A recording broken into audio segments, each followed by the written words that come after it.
Setelah beberapa bulan mengajar di kampus bunga, aku sangat khawatir karena seorang mahasiswa bernama Dika mencoba mendekatinya. Awal aku mengenal Dika ketika baru selesai mengajar dan akan meninggalkan kelas bunga kala itu.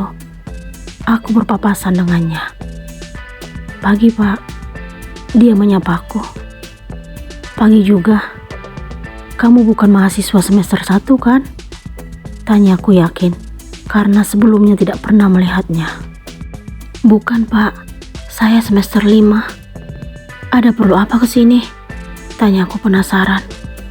"Mau ketemu mahasiswi di kelas ini." Perasaanku tidak enak. "Namanya siapa?" Rasa penasaranku makin menggebu.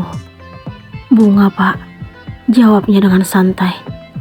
Rasanya aku tidak ingin mempercayai apa yang keluar dari mulutnya. "Nama kamu siapa?" Tanyaku kembali. "Dika, Pak." "Ada perlu apa ketemu Bunga?" Aku makin ingin tahu. Ingin melihat wajah cantiknya. Hatiku serasa hancur mendengar pengakuan Dika. Ingin rasanya mengungkapkan status Bunga yang sebenarnya dan mengingatkan kalau dia telah melakukan kesalahan karena telah mengagumi wanita bersuami. Akan tetapi, niat itu aku urungkan karena sudah terlanjur menyetujui perjanjian bersama Bunga untuk tidak mengakui status kami di kampus. Bunga mengaku belum siap jika teman-teman di kampus mengetahui statusnya yang sebenarnya.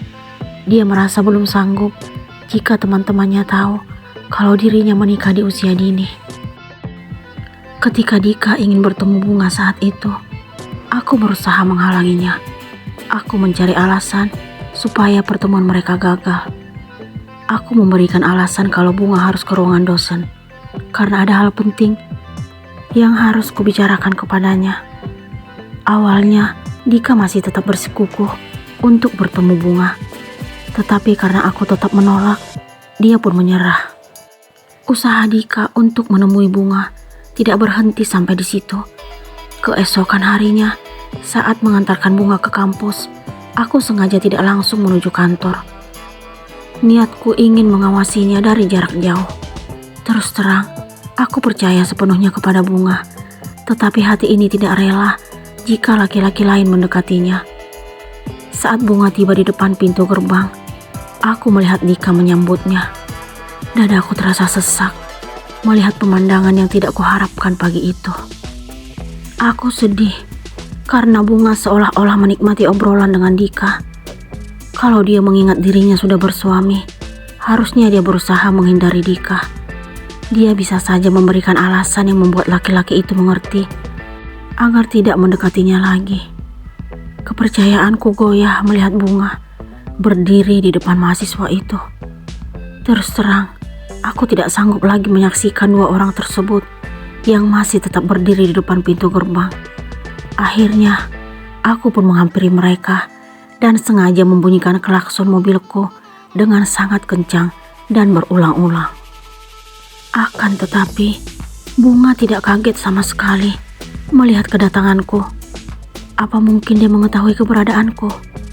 Kenapa aku tidak menyadarinya? Tidak peduli jika dia tahu kalau aku telah mengawasinya dari jauh. Yang terpenting aku sudah berhasil mengakhiri pertemuan mereka yang membuat hatiku seperti tertusuk sembilu yang sangat tajam. Aku sudah tidak sanggup lagi memendam cinta dan perasaan terhadap Bunga. Akhirnya, aku pun berhasil mengungkapkan isi hatiku yang sebenarnya, mengutarakan kalau aku sangat mencintainya.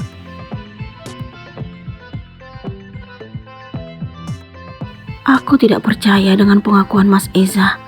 Sejak kapan dia mencintaiku? Apa mungkin dia sengaja berbohong karena merasa takut jika ada lelaki lain yang mendekatiku? Dia sadar kalau aku tanggung jawabnya. "Maksud kamu apa, Mas?" Aku tetap belum mampu untuk percaya dengan apa yang baru aku dengar. "Aku sangat mencintaimu, Dek." Mas Eza kembali mengeluarkan kalimat itu. "Jangan bercanda kamu, Mas," ucapku karena tetap tidak percaya. "Aku berani bersumpah, Dek. Demi apapun, aku benar-benar sangat mencintaimu." Dia sepertinya berusaha meyakinkanku. Kalau kamu memang benar mencintaiku, sejak kapan, Mas? Tanya aku ingin tahu. Sejak pertama kali kita ketemu, saat pertama kali aku melihatmu, cinta pada pandangan pertama. Aku makin kaget mendengar pengakuannya. Maksud kamu apa, Mas? Kapan kamu pertama kali melihatku? Saat kamu masih memakai seragam putih biru. Aku lemah mendengar penuturannya. Itu tidak mungkin, Mas. Aku dan kamu juga tahu kalau pernikahan kita sebuah perjodohan. Perjodohan yang sudah direncanakan orang tua kita sejak dulu. Itu benar, Dek. Tapi sebelum aku mengetahui tentang perjodohan itu, aku sudah mencintaimu. Aku makin bingung. Aku makin gak ngerti maksud kamu, Mas. Mas Eza mendekatiku dan ingin meraih tanganku, tetapi aku menepiskannya. Aku suamimu, Dek. Suami yang sangat mencintai dan menyayangimu. Kenapa kamu tidak jujur kalau dari dulu telah mencintaiku? Aku gak berani, Dek, karena sangat terlihat di wajahmu saat itu kalau kamu merasa tertekan dengan perjodohan kita. Maksudku, cintamu saat pertama kali melihatku memakai seragam putih biru. Bagaimana mungkin aku mampu mengungkapkannya, Dek? Saat pertama kita ketemu, kamu sama sekali tidak melihat sedikit pun ke arahku. Kamu seolah-olah menganggapku tidak ada saat itu. Aku merasa curiga setelah mendengar semua pengakuan dan penuturanmu, Mas. Aku mau tanya satu hal padamu. Apa benar usaha papaku saat itu hampir pailit dan papamu yang berjasa membangkitkan kembali usaha papaku? Curiga kenapa, Dek? Kenapa kamu menanyakan hal itu padaku? Sepengetahuanku saat itu, usaha papa baik-baik saja. Tapi kenapa tiba-tiba papa memberikan alasan kalau usahanya hampir pailit, bertepatan dengan hari perjodohan kita? Saat itu aku masih labil dan belum bisa berpikir secara realita. Tapi semakin aku pahami semuanya, rasa penasaran dan curiga itu juga muncul dengan sendirinya. Aku gak ngerti apa maksud kamu, Dek. Tolong jujur, Mas. Apa kamu juga ikut bekerja sama dengan orang tua kita dalam perjodohan ini? Bekerja sama gimana maksudnya, Dek? Aku melihat perubahan di wajah Mas Eza. Kalau kamu memang benar mencintaiku, kamu akan jujur dan mengatakan yang sebenarnya padaku, Mas. Cinta Mas Eza aku jadikan senjata untuk mengetahui yang sebenarnya. Aku harus jujur apa lagi, Dek? Aku gak pernah berbohong tentang cinta dan perasaanku padamu. Oke, kalau kamu tidak mau mengatakan yang sebenarnya, mulai sekarang, aku tidak akan percaya lagi padamu. Aku berdiri dan mengancamnya. Dek, dia menarik tanganku hingga aku duduk kembali. Lepasin. Aku menepiskan tangannya. Aku akan jujur semuanya padamu. Tapi kamu harus janji untuk tidak membenci orang tua kita. Iya, aku janji. Sebenarnya, saat itu usaha papamu baik-baik saja. Tapi karena orang tua kita telah berjanji dari dulu untuk mengikat hubungan mereka dari teman menjadi besan, maka mereka berencana menjodohkan anak-anak mereka setelah dewasa. Tapi sebelum perjodohan itu terlaksana, aku sudah jatuh cinta padamu. Aku merasa lega dengan rencana orang tua kita. Aku merasa bahagia karena akan bersatu dengan gadis yang sangat aku cintai. Dia menatapku senduh. Tetapi entah kenapa aku justru kesal. Dia kembali melanjutkan pembicaraan. Papamu juga senang mengetahui anaknya dicintai olehku. Beliau mempercayakan kamu padaku. Beliau percaya bahwa aku mampu dan sanggup menjaga dan membahagiakanmu. Setelah usia kamu 17 tahun, saat itulah kami mengatur rencana pertunangan kita. Papamu sengaja menciptakan alasan hampir pailit untuk meluluhkan hatimu. Aku tidak sanggup mendengar semua pengakuannya. Dadaku terasa sesak.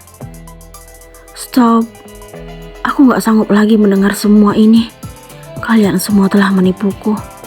Aku benci kalian. Aku berdiri, lalu berlari masuk kamar sambil menangis. Dek, aku minta maaf.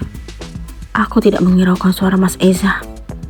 Air mataku tidak dapat kehentikan agar tidak jatuh membasahi pipi. Hatiku sakit dan dada terasa sesak. Setelah mengetahui semua kebenaran tentang perjodohanku dengan Mas Eza, aku merasa tertipu dengan semua rencana orang tuaku, juga orang tua Mas Eza.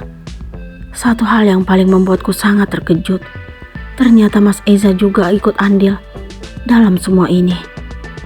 Begitu polos dan mudahnya aku percaya saat dia mengatakan kalau dirinya menyetujui perjodohan kami hanya karena menghargai keputusan orang tua. Tetapi ternyata dia berbohong. Dia berhasil membuatku percaya kepadanya.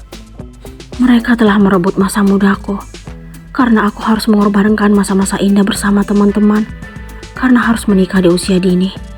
Saat orang-orang seusiaku masih merasa bebas melakukan apa yang membuat mereka bahagia, saat itu aku sudah harus menyandang status sebagai istri.